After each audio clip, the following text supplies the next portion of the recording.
Pagi hari di sebuah desa kecil di Jawa Tengah, udara masih segar dan kabut tipis menggantung di atas hamparan sawah.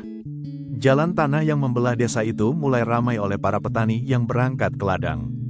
Di antara deru sepeda motor dan langkah kaki, ada suara yang khas, bunyi rantai sepeda tua yang berputar, pelan namun mantap.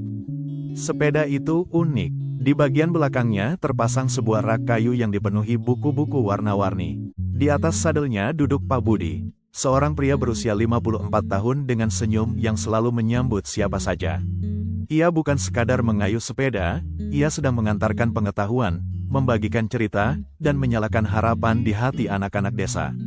Pak Budi percaya, pengetahuan tidak seharusnya menunggu didatangi. Pengetahuan harus bergerak, mendatangi siapapun yang membutuhkannya. Beberapa tahun lalu, saat masih menjadi guru SD di desa tetangga, Pak Budi menyadari masalah besar yang jarang dibicarakan. Anak-anak di desanya sangat jarang membaca buku di luar pelajaran sekolah.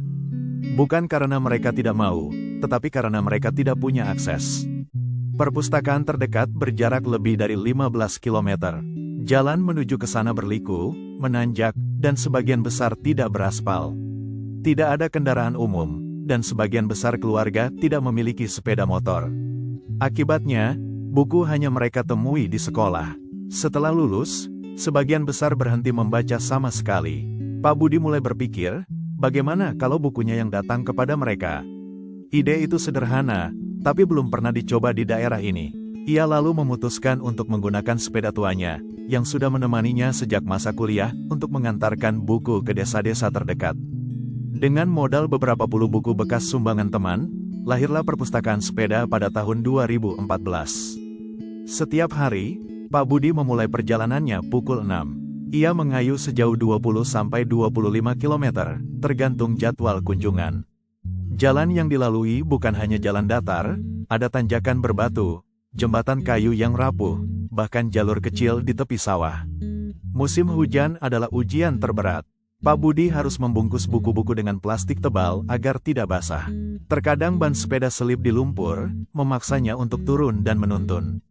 Namun, setiap kali lelah, ia membayangkan wajah anak-anak yang menunggu.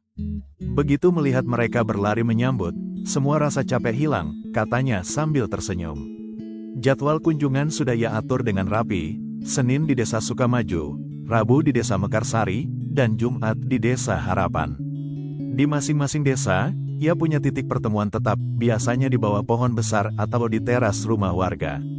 Anak-anak sudah hafal jadwal ini, dan sering datang lebih awal agar bisa memilih buku yang mereka suka. Setiap kali berhenti, Pak Budi menurunkan rak buku dari sepedanya, membuka penutup plastik, dan membiarkan anak-anak memilih.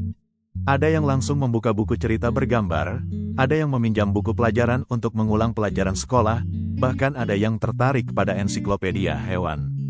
Salah satu anak, Rani, dulu sangat pemalu. Ia jarang berbicara di kelas dan sering menunduk jika diminta maju. Namun setelah rutin meminjam buku dongeng dari perpustakaan sepeda, Rani mulai berani bercerita.